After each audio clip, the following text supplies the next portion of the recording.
Hello students, good morning all of you. Myself Sanjay Dwivedi. पिछले बार first year ए में maths का period मिला था और जो नया टाइम टेबल आया है इसके हिसाब से भी क्लास 12 ए में इस बार फिर से मैथ्स पढ़ाने का मौका मिला है. तो बिना समय गवाए हम सभी लोग क्लास 12 की मैथ्स का शिक्षण आरंभ करते हैं. इसमें पहला चैप्टर जो है वो रिलेशंस एंड फंक्शंस दिया हुआ है और इस चैप्टर को हम सभी लोग फर्स्ट ईयर में भी पढ़ चुके हैं और सेकेंड ईयर में इसी चैप्टर का कुछ एक्सटेंशंस दिए हुए हैं, उसी का विस्तार दिया हुआ है. लेकिन ये अनुभव में आया है पिछले वर्षों में पढ़ाते हुए कि कक्षा 12 में वही चैप्टर्स बच्चों को ज़्यादा कठिन लगते हैं जिनका प्रिपरेशन कक्षा 11 में वे अच्छी तरीके से नहीं करते हैं. कुछ कॉमन चैप्टर्स हैं, उसी में एक ये रिलेशंस एंड फंक्शंस भी आता है, प्रोबेबिलिटी का भी चैप्टर आता है और भी कुछ चैप्टर्स हैं. तो जो कक्षा 11 में हमको रिलेशंस एंड फंक्शंस के चैप्टर्स में जो मैटर्स दिए हुए हैं उस मटेरियल को हमको बहुत अच्छी तरह से तैयार करना चाहिए. अगर वो मैटर हमारा बढ़िया तैयार है तो कक्षा 12 में जो ये चैप्टर है इसको समझने में बहुत आसानी होगी.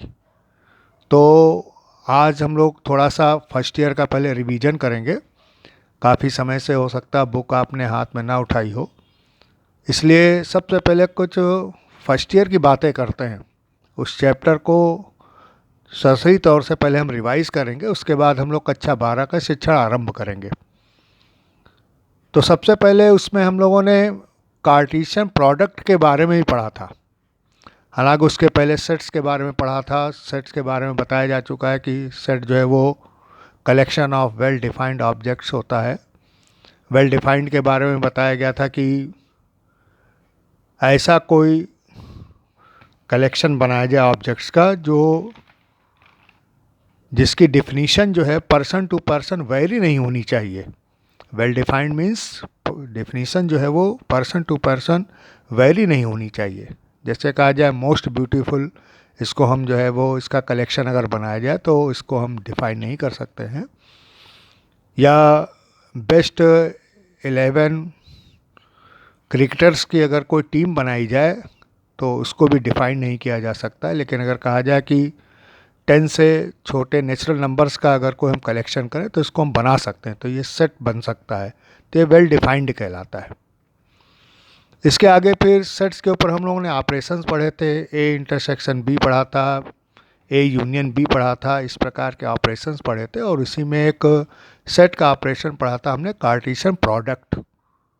तो इस कार्टेशियन प्रोडक्ट को थोड़ा सा हम लोग रिवाइज करते हैं पहले. तो इसमें जैसे डेफिनेशंस दी हुई है फर्स्ट ईयर की किताब में भी दिया हुआ है और एक ये सजेशन भी रहेगा, हमारा एडवाइस भी रहेगी कि क्लास 11 की जो बुक अपने पास है उसको एक बार इससे पढ़ें ज़रूर.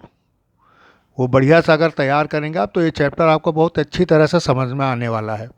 तो let A and B are two non empty sets.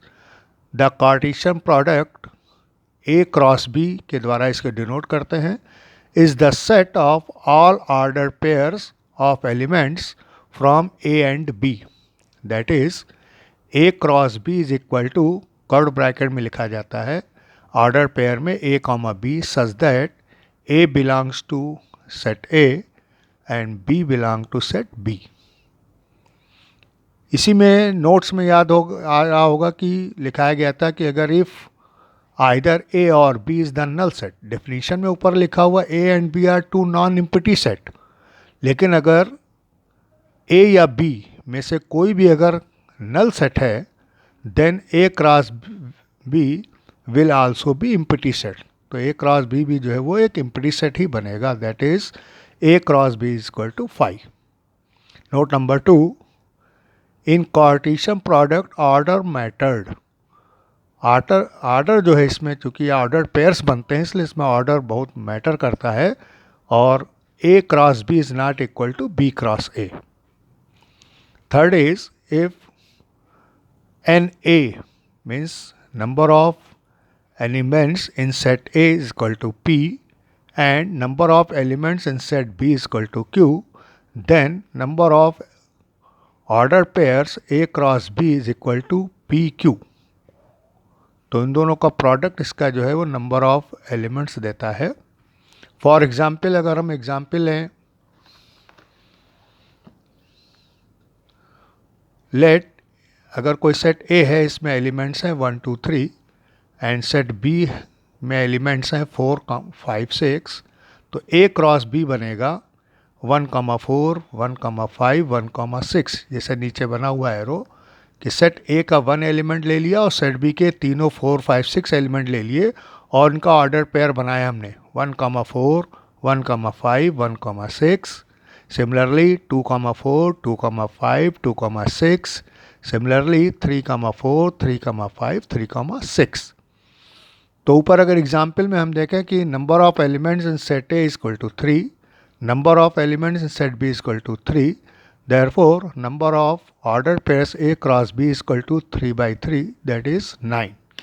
तो ये 9 एलिमेंट्स हो जाएंगे हमारे पास. तो इस प्रकार से हम जो है वो कार्टेशियन प्रोडक्ट, याद होगा ऐसे हम लोग जो उसको निकालते थे.